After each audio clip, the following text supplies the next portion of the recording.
Study with ಪರಶುರಾಮ್ಗೆ ಸ್ವಾಗತವನ್ನು ಕೋರ್ತೀನಿ.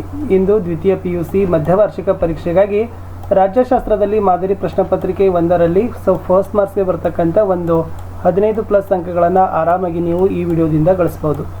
Already ಇದೇ ಥರನ ಈ ವಿಡಿಯೋಗಳನ್ನು ನಾನು ಕನ್ನಡದಲ್ಲಿ ಹಾಕಿದ್ದೀನಿ, ಹಿಸ್ಟ್ರಿದಲ್ಲಿ ಹಾಕಿದ್ದೀನಿ ಮತ್ತು ಸೋಷಿಯಾಲಜಿಯಲ್ಲಿನೂ ಕೂಡ ಹಾಕಿದ್ದೀನಿ.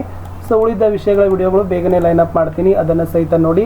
ಇದೇ ವಿಡಿಯೋದ ಡಿಸ್ಕ್ರಿಪ್ಷನ್ ಬಾಕ್ಸನ್ನು ಚೆಕ್ ಮಾಡ್ತಾ ಇರಿ. ನಾನು ಎಲ್ಲ ವಿಡಿಯೋವನ್ನು ಲಿಂಕ್ಗಳನ್ನು ಪ್ರೊವೈಡ್ಗಳನ್ನು ಮಾಡ್ತೀನಿ. ತುಂಬ ಮೋಸ್ಟ್ ಇಂಪಾರ್ಟೆಂಟ್ ಆಗಿರ್ತಕ್ಕಂಥ ಪ್ರಶ್ನೆಗಳಿದ್ದಾವೆ. ಭಾರತ ಸ್ವತಂತ್ರಗೊಂಡದ್ದು 1947 ಆಗಸ್ಟ್ 15. ಭಾರತ ಸಂವಿಧಾನ ಅಸ್ತಿತ್ವಕ್ಕೆ ಬಂದಿದ್ದು 1950 ಜನವರಿ 26. ಭಾರತ ರಾಷ್ಟ್ರೀಯ ಕಾಂಗ್ರೆಸ್ನ ಉದಯ 1885. 1858ರ ಕ್ರೌನ್ ಆ್ಯಕ್ಟ್. ಈ ಕಾಯ್ದೆ ಪ್ರಕಾರ ಅಧಿಕಾರ ಕಂಪನಿಯಿಂದ ಕ್ರೌನ್ಗೆ ವರ್ಗಾವಣೆ ಆಗ್ತದೆ. ಇನ್ನು ಮಿಂಟೋ ಮಾರ್ಲೆ ಸುಧಾರಣೆಯ ಒಂದು ಮುಖ್ಯಾಂಶ ಅಂದರೆ ಅದು ಭಾರತದಲ್ಲಿ ಪ್ರಾತಿನಿಧಿಕ ಮತ್ತು ಜನಾಧರಣೀಯ ಸರ್ಕಾರಿ ವ್ಯವಸ್ಥೆಯನ್ನು ಪ್ರಚಾರ ಮಾಡಿತು.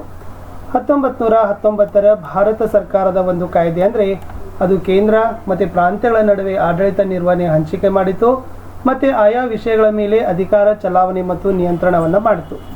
ಇನ್ನು ಡಯಾರ್ಕಿ ಅಂದರೆ ಏನಂತ ಕೇಳಿದರೆ ಅಂದರೆ ದ್ವಿ ಸರ್ಕಾರ ಅಥವಾ ಸಂಯುಕ್ತ ಪದ್ಧತಿ. ಉದಾಹರಣೆ ಬ್ರಿಟಿಷ್ ಪ್ರಾಂತ ಮತ್ತು ದೇಶೀಯ ಸಂಸ್ಥಾನಗಳು ಅಂತ ಹೇಳ್ತಾರೆ. ಇನ್ನು ಶಾಸನಾತ್ಮಕ ಆಯೋಗವನ್ನು ಏಕೆ ರಚಿಸಿದ್ರಂದರೆ ಅದು ಭಾರತೀಯ ಪ್ರಜೆಗಳ ಆಶೋತ್ತರಗಳನ್ನು ಈಡೇರಿಸುವಲ್ಲಿ ಈ 1919ರ ಸುಧಾರಣೆಗಳು ವಿಫಲಗೊಂಡವು. ಆ ಕಾರಣಕ್ಕಾಗಿ ಈ ಆಯೋಗವನ್ನು ರಚನೆಯನ್ನು ಮಾಡ್ತಾರೆ. ಮುಂದಿನ ಪ್ರಶ್ನೆ, ಸೈಮನ್ ಆಯೋಗ ಏನು ಶಿಫಾರಸು ಮಾಡಿತ್ತಂದರೆ ಅದು ಭಾರತಕ್ಕೆ ಡೊಮಿನಿಯನ್ ಸ್ಥಾನಮಾನ ಕೊಡಬೇಕಂತ. 3ನೇ ದುಂಡು ಮೇಜಿನ ಸಮ್ಮೇಳನ ನಡೆದದ್ದು 1932ರಲ್ಲಿ. ಇನ್ನು 1935ರ ಭಾರತ ಸರ್ಕಾರದ ಒಂದು ಕಾಯ್ದೆ ಮುಖ್ಯಾಂಶ ಅಂದರೆ ಅದು ಸಂಯುಕ್ತ ಪದ್ಧತಿಯನ್ನು ಕೊಡೋದು. ಇನ್ನು 1947ರ ಭಾರತ ಸರ್ಕಾರ ಕಾಯ್ದೆ ಮುಖ್ಯಾಂಶ ಅಂದರೆ ಡೊಮಿನಿಯನ್ ಸ್ಥಾಪಿಸಲಿಕ್ಕೆ ಅವಕಾಶ ಕೊಡೋದು, ಭಾರತ ಮತ್ತು ಪಾಕಿಸ್ತಾನ ಅಂತ ಎರಡು. ಗಡಿರೇಖೆಯ ಅಧ್ಯಕ್ಷ ರಾಡ್ಕ್ಲಿಫ್. ಮಧ್ಯಂತರ ಸರ್ಕಾರ ರಚನೆಯಾಗಿದ್ದು ಸೆಪ್ಟೆಂಬರ್ 2, 1946. ಯಾವ ಸಭೆಯು ಮಧ್ಯಂತರ ಸರ್ಕಾರ ರಚಿಸ್ತದ? ರಾಜ್ಯಾಂಗ ರಚನಾ ಸಭೆ. ಎಲ್ಲಿಯವರೆಗೆ ಮಧ್ಯಂತರ ಸರ್ಕಾರ ಅಸ್ತಿತ್ವದಲ್ಲಿತ್ತು? December 9, 1946ರಿಂದ 15ನೇ August 1947ರವರೆಗೆ. ವೈಸ್ರಾಯ್ರವರ ಕಾರ್ಯಕಾರಿ ಮಂಡಳಿಯ ಉಪಾಧ್ಯಕ್ಷರು ಯಾರಾಗಿದ್ದರು? ಜವಾಹರ್ಲಾಲ್ ನೆಹರು. ಪ್ರಥಮ ಸಾರ್ವತ್ರಿಕ ಚುನಾವಣೆ ನಡೆದದ್ದು 1951 ಅಕ್ಟೋಬರ್ದಿಂದ 1952 ಫೆಬ್ರವರಿ. ಜಗತ್ತಿನ ಬೃಹತ್ ಪ್ರಜಾಸತ್ತಾತ್ಮಕ ದೇಶ ಭಾರತ.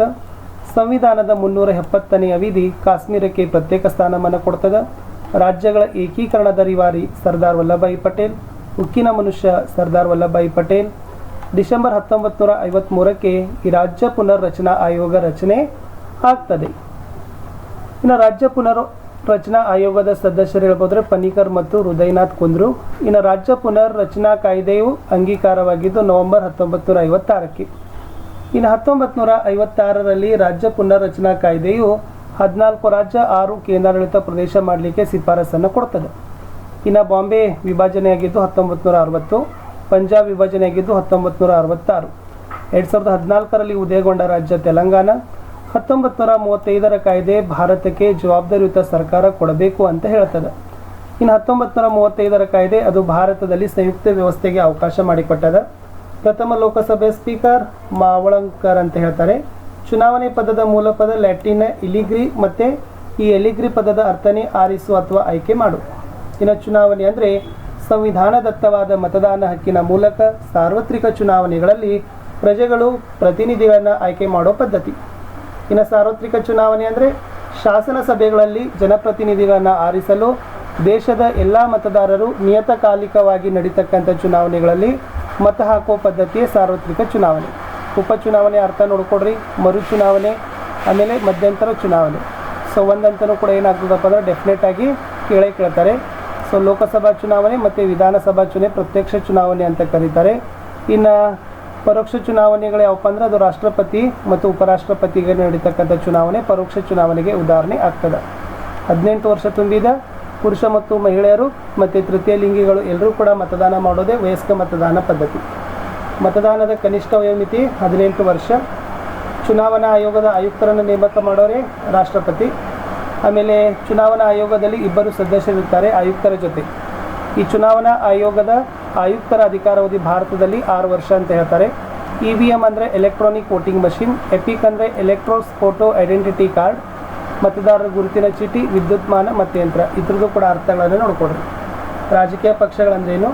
ಸೊ ಭಾರತದಲ್ಲಿ ಅದು ಬಹುಪಕ್ಷ ಪದ್ಧತಿ ಜಾರಿಯಲ್ಲಿ ಇದೆ. ಇನ್ನು ರಾಷ್ಟ್ರ ಮಟ್ಟದಲ್ಲಿ ಬೆಳೆದ ಪಕ್ಷಗಳೇ ರಾಷ್ಟ್ರೀಯ ಪಕ್ಷಗಳು, ಪ್ರಾದೇಶಿಕ ಮಟ್ಟದಲ್ಲಿ ಬೆಳೆದ ಪಕ್ಷಗಳು ಪ್ರಾದೇಶಿಕ ಪಕ್ಷಗಳು. ಭಾರತದಲ್ಲಿ ರಾಷ್ಟ್ರೀಯ ಕಾಂಗ್ರೆಸ್ನ ಸ್ಥಾಪಕ ಎ.ಓ. ಹ್ಯೂಮ್. ಕಾಂಗ್ರೆಸ್ ಸ್ಥಾಪನೆಯಾದಿದ್ದು 1885. NDA ಅಂದರೆ ನ್ಯಾಷನಲ್ ಡೆಮೊಕ್ರೆಟಿಕ್ ಅಲೈನ್ಸ್, UPA ಅಂದರೆ ಯುನೈಟೆಡ್ ಪ್ರೋಗ್ರೆಸಿವ್ ಅಲೈನ್ಸ್. ಸೊ ಒಂದಂತೂ ಗ್ಯಾರಂಟಿ ಕೇಳ್ತಾರೆ. BJP ಪಕ್ಷ ಅಸ್ತಿತ್ವಕ್ಕೆ ಬಂದಿದ್ದು 1980.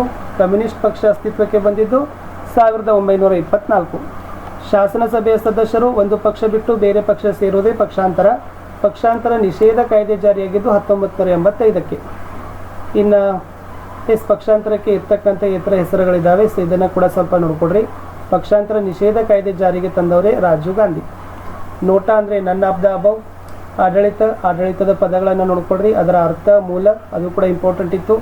ಕೇಂದ್ರಾಡಳಿತದ ಮುಖ್ಯಸ್ಥ ರಾಷ್ಟ್ರಪತಿ, ರಾಜ್ಯಾಡಳಿತದ ಮುಖ್ಯಸ್ಥ ರಾಜ್ಯಪಾಲ, ಜಿಲ್ಲಾಡಳಿತದ ಮುಖ್ಯಸ್ಥ ಜಿಲ್ಲಾಧಿಕಾರಿ. CAT ಅಂದರೆ ಸೆಂಟ್ರಲ್ ಅಡ್ಮಿನಿಸ್ಟ್ರೇಟಿವ್ ಟ್ರಿಬ್ಯುನಲ್ ಅಂತ ಕರೀತಾರೆ. KAT ಅಂದರೆ Karnataka administrative tribunal. UPSC union public service commission. KPSC Karnataka public service commission. JPSC joint public service commission. IAS Indian administration service. IPS Indian police service. KAS Karnataka administrative service. ಇನ್ನು ಕೇಂದ್ರ ಲೋಕಸೇವಾ ಆಯೋಗದ ಅಧ್ಯಕ್ಷ ಮತ್ತು ಸದಸ್ಯರನ್ನ ರಾಷ್ಟ್ರಪತಿಯವರೇ ನೇಮಕ ಮಾಡ್ತಾರೆ. ಇನ್ನು ಕರ್ನಾಟಕ ರಾಜ್ಯದಲ್ಲಿ ಲೋಕಸೇವಾ ಆಯೋಗದ ಅಧ್ಯಕ್ಷರು ಮತ್ತು ಸದಸ್ಯರನ್ನ ರಾಜ್ಯಪಾಲರು ನೇಮಕವನ್ನು ಮಾಡ್ತಾರೆ. ಕೇಂದ್ರ ಲೋಕಸೇವಾ ಆಯೋಗದ ಅಧ್ಯಕ್ಷರ ನಿವೃತ್ತಿ ವಯಸ್ಸು 65 ವರ್ಷ. ರಾಜ್ಯ ಲೋಕಸೇವಾ ಅಂದರೆ ಕರ್ನಾಟಕ ರಾಜ್ಯ ಲೋಕಸೇವಾ ಆಯೋಗದ ಅಧ್ಯಕ್ಷರ ನಿವೃತ್ತಿ ವಯಸ್ಸು 62. ರಾಜ್ಯ ಸೇವೆಗೆ ಉದಾಹರಣೆ ರಾಜ್ಯ ಅರಣ್ಯ ಸೇವೆ, KFS ಅಂತೀವಿ. ಇನ್ನು ಯಾವ ವಿಧಿ ಅಖಿಲ ಭಾರತದ ಸೇವೆಗೆ ಅವಕಾಶ ಮಾಡಿಕೊಟ್ಟಿದೆ? 14ರ ಭಾಗ ಪರಿಚ್ಛೇದ 312. ಲಾಲ್ ಬಹದ್ದೂರ್ ಶಾಸ್ತ್ರಿ ಅಕಾಡೆಮಿ ಅದು ಮಸ್ಸೂರಿ ಡೆಹ್ರಾಡೂನ್ದಲ್ಲಿ ಅದ. ಸರ್ದಾರ್ ವಲ್ಲಭಭಾಯಿ ಪಟೇಲ್ ಅಕಾಡೆಮಿ ಮೌಂಟ್ ಅಬುದಲ್ಲದ. ಅಖಿಲ ಭಾರತ ಸೇವೆ IAS IPS IFS. ಕೇಂದ್ರ ಲೋಕಸೇವೆ IFS ಅಂತ ಹೇಳ್ತೀವಿ. ಜಿಲ್ಲಾಡಳಿತ ಕೇಂದ್ರ ಲೋಕಸೇವಾ ಆಯೋಗದ ಅಧಿಕಾರಾವಧಿ 6 ವರ್ಷ. 4ನೇ ಅಂಗ ನಾಗರಿಕ ಸೇವಾ ವರ್ಗ. ಸೊ ಇವೆಲ್ಲ ಏನಾಗಿತ್ತಪ್ಪ ಅಂದರೆ ಇಂಪಾರ್ಟೆಂಟ್ ಆಗಿರ್ತಕ್ಕಂಥ ಪ್ರಶ್ನೆಗಳಿತ್ತು. ಸೊ ಚೆನ್ನಾಗಿ ಇವುಗಳನ್ನು ನೋಡ್ಕೊಡ್ರಿ. ಸೊ ಖಂಡಿತವಾಗಿ ಇಲ್ಲಿಂದ ಪ್ರಶ್ನೆಗಳು ನಿಮ್ಮ ಪರೀಕ್ಷೆಗಳಲ್ಲಿ ಬಂದೇ ಬರ್ತದೆ. ಇಷ್ಟು ಈ ವಿಡಿಯೋದಲ್ಲಿ ನಾನು ನಿಮಗೆ 1 ಅಂಕದ ಪ್ರಶ್ನೆಗಳನ್ನು ಕವರ್ ಮಾಡಿದ್ದೀನಿ. ಮೇ ಬಿ 18-19 ಆದರೂ ಕೂಡ ನಿಮಗೆ ಬಂದೇ ಬರ್ತವೆ. ಸೊ ಇನ್ನಷ್ಟು ಚೆನ್ನಾಗಿ ನೀವು ಪ್ರಿಪ್ರೇಷನನ್ನು ಮಾಡಿದರೆ ಇನ್ನೂ ಹೆಚ್ಚು ಅಂಕಗಳನ್ನು ನೀವೇನು ಮಾಡ್ತೀರಪ್ಪ ಅಂದರೆ ಗಳಿಸ್ತೀರಿ. ಸೊ ಟೋಟಲ್ ಏನಾರ 5 ಪಾಠದಲ್ಲಿರ್ತಕ್ಕಂಥ 1 ಮಾರ್ಕ್ ಕ್ವಶನ್ ಆನ್ಸರ್ಸ್ಗಳನ್ನು ಇಲ್ಲಿ ಕೊಟ್ಟಿದ್ದೀನಿ. ಸೊ ನೆಕ್ಸ್ಟ್ ವಿಡಿಯೋದಲ್ಲಿ 2 ಮಾರ್ಕ್ಸ್ 5 ಮಾರ್ಕ್ಸ್ 10 ಮಾರ್ಕ್ಸ್ ವಿಡಿಯೋಗಳನ್ನು ನಾನು ಏನು ಮಾಡ್ತಾ ಇದ್ದೀನಿ, ಲೈನಪ್ಗಳನ್ನು ಕೊಡ್ತಾ ಇದ್ದೀನಿ. ಎಲ್ಲ ವಿಷಯಗಳಲ್ಲಿ ಇದೇ ಥರನಾಗಿರ್ತಕ್ಕಂಥ ವಿಡಿಯೋಗಳು ಸಿಗ್ತವೆ. ಸೊ ದಯಮಾಡಿ ತಾವೆಲ್ಲರೂ ಕೂಡ ವಿಡಿಯೋಗಳನ್ನು ನೋಡಿ ಲೈಕ್, ಶೇರ್ ಹಾಗೂ ಸಬ್ಸ್ಕ್ರೈಬ್ ಮಾಡೋದನ್ನು ಮಾತ್ರ ಮರೆಯದಿರಿ. ನಿಮ್ಮ ಒಂದು ಲೈಕ್, ನಿಮ್ಮ ಒಂದು ಶೇರ್ ನನಗೆ ಭಾಳಷ್ಟು ಮೋಟಿವೇಶನನ್ನು ತಂದು ಕೊಡ್ತದೆ. ನಮ್ಮದೇ ಒಂದು ವಾಟ್ಸಪ್ ಚಾನಲ್ ಅದ, ಟೆಲಿಗ್ರಾಮ್ ಗ್ರೂಪ್ ಅದ, ಲಿಂಕನ್ನು ವಿಡಿಯೋದ ಡಿಸ್ಕ್ರಿಪ್ಷನ್ ಬಾಕ್ಸ್ನಲ್ಲಿ ಕೊಡ್ತೀನಿ. ಸೊ ದಯಮಾಡಿ ತಾವುಗಳು ಬಂದು ಜಾಯ್ನ್ ಆಗಿ ಅಂತ ಹೇಳ್ತೀನಿ.